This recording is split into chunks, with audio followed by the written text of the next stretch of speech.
আজ আমি তোমাদের সাথে শেয়ার করব একটিমাত্র ডিমের সাথে আটা মিশিয়ে দারুণ মজার খাস্তা মুচমুচে বিস্কুট। বিস্কুটগুলো দেখেই বুঝতে পারছো যে কতটা পরিমাণে পারফেক্ট হয়েছে। এই বিস্কুট একটা খেলে আর একটা চেয়ে খেতে মন চাইবে। আর এটা দেখেই বুঝতে পারছো কতটা পরিমাণে খাস্তা হয়েছে। তাহলে চলো বন্ধুরা, আমরা বিস্কুট বানানো শুরু করি। বিস্কুট বানানোর জন্য সবার প্রথমে আমাদের লাগবে একটা ডিম। এখন এই ডিমটাকে ফাটিয়ে বোলের মধ্যে দিয়ে দেবো।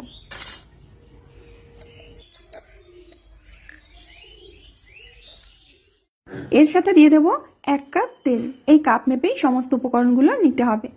আর দিয়ে দেবো সেই কাপেরই 1 কাপ চিনি। চিনিটা বাড়িয়ে বা কমিয়ে নিতে পারো। এবার দিয়ে দেবো সামান্য লবণ। লবণটা দিলে বিস্কুটটা খেতে বেশি টেস্ট হবে।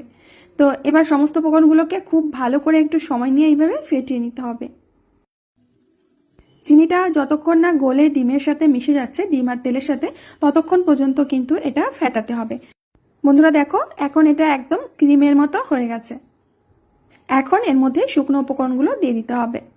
তো একটা চালনি নিয়েছি, চালনির উপরে আমি দিয়ে দিচ্ছি আটা। এখানে তোমরা আটার পরিবর্তে আটা আর ময়দা মিশিয়েও বিস্কুটটা তৈরি করতে পারো। তো যে কাপ মেপে আমি তেল আর চিনি নিয়েছিলাম, সেই কাপ মেপে আমি 2.5 কাপ আটা দিয়ে দিচ্ছি। আর এর সাথে দিয়ে দেবো বেকিং পাউডার 1 চামচের 3 ভাগের 1 ভাগ। এখন এই উপকরণ দুটোকে ভালো করে চেলে নিতে হবে। এখানে কিন্তু বেকিং সোডা দেবে না, বেকিং পাউডারই দিতে হবে। তাও 1 চামচের 3 ভাগের 1 ভাগ দিতে হবে। এবার সমস্ত উপকরণগুলোকে হালকা হাতে ভালো করে মেখে নেব। এখানে কিন্তু আমাদের আরও একটু আটার প্রয়োজন, সেটা আমরা পরে দিয়ে নিচ্ছি। ডোটা যথেষ্ট নরম রয়েছে, এখানে প্রায় 1 কাপ আটা আমি আবারও নিয়ে নিচ্ছি। এবার অল্প অল্প আটা দিয়ে ডোটাকে মেখে নিতে হবে। আরও একটু বেকিং পাউডার আমি দিয়ে দিচ্ছি। বেকিং পাউডারের সাথে আটাটাকে একটু মিশিয়ে নিয়ে তারপরে আটার সাথে এইভাবে মেখে নিতে হবে।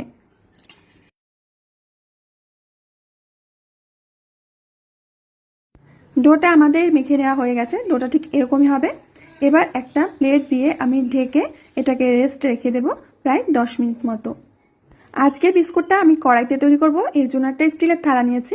থালার মধ্যে সামান্য একটু তেল দিয়ে তেলটা খুব ভালো করে এইভাবে ব্রাশ করে দিতে হবে। সবার বাড়িতে সবসময় বাটার পেপার থাকে না, যদি হাতের কাছে থেকে থাকে তো বাটার পেপার দিতে পারো। থালাটাকে আমি তেল ব্রাশ করে নিয়েছি। এদিকে আমাদের আটাটা এতক্ষণে সেট হয়ে গেছে, তোমাদের আমি দেখিয়ে দিচ্ছি। সফট একটা ডো এখানে তৈরি হয়ে গেছে। এবার এখান থেকে অল্প অল্প করে ডো নেব। ডোটা আর মাখামাখি করার দরকার নেই। প্রথমে এইভাবে হাতের মধ্যে নিয়ে গোল করে নিতে হবে। এবার একটু আঙুল দিয়ে প্রেস করে এইভাবে চ্যাপটা করে দিতে হবে। এবার বিস্কুটের গায়ে আমি একটা ডিজাইন করে দিচ্ছি। আর যদি আমার এই সহজ বিস্কুটের রেসিপিটা দেখতে কোনো নতুন বন্ধু এসে থাকো, প্লিজ আমার চ্যানেলটিকে সাবস্ক্রাইব করবে। পাশে থাকা বেল বাটনের অল অপশনে ক্লিক করবে, যাতে প্রত্যেকটি ভিডিও আপলোড হওয়ার মাত্রই সবার প্রথমে তোমার সামনে পৌঁছে যায়। বন্ধুরা, একে একে প্রত্যেকটি বিস্কুট আমি তৈরি করে নেব। তোমাদের বোঝার সুবিধার্থে আবার একটি বিস্কুট আমি বানিয়ে দেখিয়ে দিচ্ছি।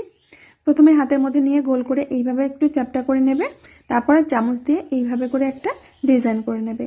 একদমই সহজভাবে তৈরি হয়ে গেছে।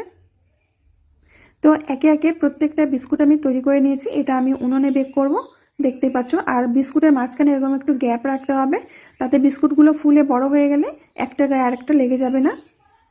তো চলো, এখন এগুলোকে আমি বেক করে নেব। আগে থেকে একটা কড়াইকে প্রিহিট হতে দিয়েছিলাম। 10 মিনিট মতো আমি কড়াইটাকে প্রিহিট করে নিয়েছি। এখন ঢাকনাটা খুলে নেব। আমি কড়াইয়ের মধ্যে কোনো স্ট্যান্ড বসিয়ে দিইনি, কারণ আমার থালাটাই এতটাই বড় যে এই থালাটা এতটা বড় যে স্ট্যান্ডের দরকার হয় না। তো থালাটাকে সাবধানে বসিয়ে দিলাম। এবার একটা ঢাকনা দিয়ে আমি বিস্কুটগুলোকে বেক করব 35 মিনিট। একেবারে লো আছে, লো টু মিডিয়াম আছে বিস্কুটগুলো বেক করে নিতে হবে। আর এই বিস্কুটগুলো আমি মাইক্রোওয়েভে বেক করব, তোমাদের আমি দেখিয়ে দিচ্ছি।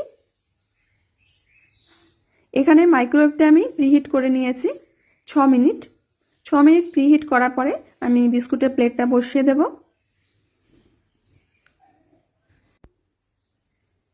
এবার আমি 180 ডিগ্রি তাপমাত্রায় বিস্কুটগুলোকে টাইম সেট করে 20 মিনিট, মানে 20 মিনিট বেক করে নিতে হবে। স্টার্ট করে দিলাম।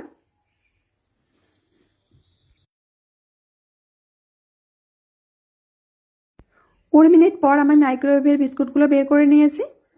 আর দেখতে পাচ্ছ এগুলো পারফেক্টভাবে বেক করা হয়ে গেছে। এবার কড়াইতে যে বিস্কুটগুলো ছিল সেগুলো আমরা দেখে নেব।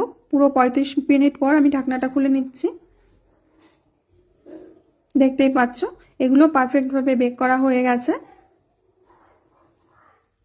তবে মাইক্রোওয়েভের বিস্কুটগুলো কালারটা খুব সুন্দর হয়েছে। ঠান্ডা হওয়ার পর বিস্কুটগুলো আমি একটা প্লেটে সাজিয়ে দিচ্ছি। এই বিস্কুট তোমরা সকাল সন্ধ্যার চায়ের সাথে খেতে পারো। সত্যি বলছি, একটা খেলে আরও একটা খেতে ইচ্ছা করবে, এতটাই টেস্টি হয় বিস্কুট। তো নাও বন্ধুরা, তৈরি হয়ে গেছে আজকে আমাদের মজাদার বিস্কুট রেসিপি, যেটা একটা ডিম আর আটা দিয়ে তৈরি করা হয়েছে। দেখতেই পাচ্ছ দেখতে কতটা সুন্দর লাগছে। বন্ধুরা, আজকের বিস্কুট রেসিপিটা যদি ভালো লেগে থাকে তাহলে বন্ধুদের সাথে শেয়ার করবে, লাইক করবে, ছোট্ট করে কমেন্ট করবে। আমি তোমাদের একটা বিস্কুট ভেঙেও দেখাচ্ছি কতটা পরিমাণে খাস্তা হয়েছে।